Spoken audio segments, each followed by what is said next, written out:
வணக்கம் நண்பர்களே. இந்தியா இங்கிலாந்து 4வது டெஸ்ட்டு ட்ரா ஆச்சு. இந்தியா ட்ரா பண்ணுறதுக்காக போராடினாங்க. இங்கிலாந்து எப்படியாவது ஜெயிக்கணும்னு போராடினாங்க.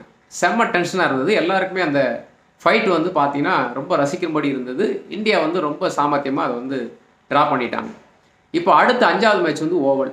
இங்கே இந்தியா வின் பண்ணிடுச்சுன்னா இந்த சீரீஸே லெவல் ஆயிடும்.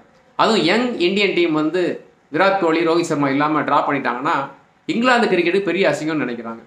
ஸோ இந்த சமயத்தில் நம்ம காம்பீருக்கும் அந்த மைதான பராமரிப்பாளர் லீ போர்டிஸ்க்கும் ஒரு பெரிய வாக்குவாதமே நடந்திருக்கு. இவங்க போயிட்டு இந்த பிச்சோட மையப்பகுதியை பார்க்கலான்னு போயிருக்கிறாங்க. அப்போ அவர் என்ன சொல்லியிருக்காரு, 2.5 மீட்டர் தள்ளி நில்லுங்க அப்படின்னு.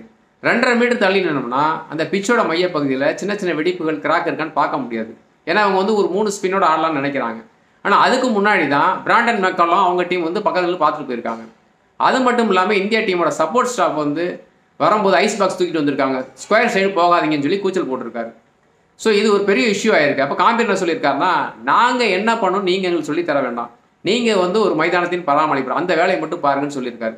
இது பற்றி இங்கிலாந்து மீடியா அந்த மைதான பராமரிப்பு கேட்டதுக்கு, இதுக்கு முன்னாடி நான் காம்பீரை பார்த்ததே கிடையாது, அவர் மகிழ்ச்சியாக இருக்கிறதுக்குலாம் நான் வேலை பார்க்க முடியாதுன்னு சொல்லியிருக்காரு. இப்போ இதுலேருந்து ஏதோ சம்திங் பண்ண போகிறாங்கன்னு தெரியுது. கண்டிப்பாக இந்தியாவுக்கு ஓவல் பிச்சு பெரிய சோதனையாக தான் இருக்கும். அதையும் மீறி இந்தியா ஜெயிச்சிருச்சு அப்படின்னா இங்கிலாந்து முகத்தில் துண்டை போட்டு போக வேண்டியதுதான். பார்க்கலாம் என்ன நடக்குது. அடுத்த பதிவில் சந்திக்கலாம். நன்றி.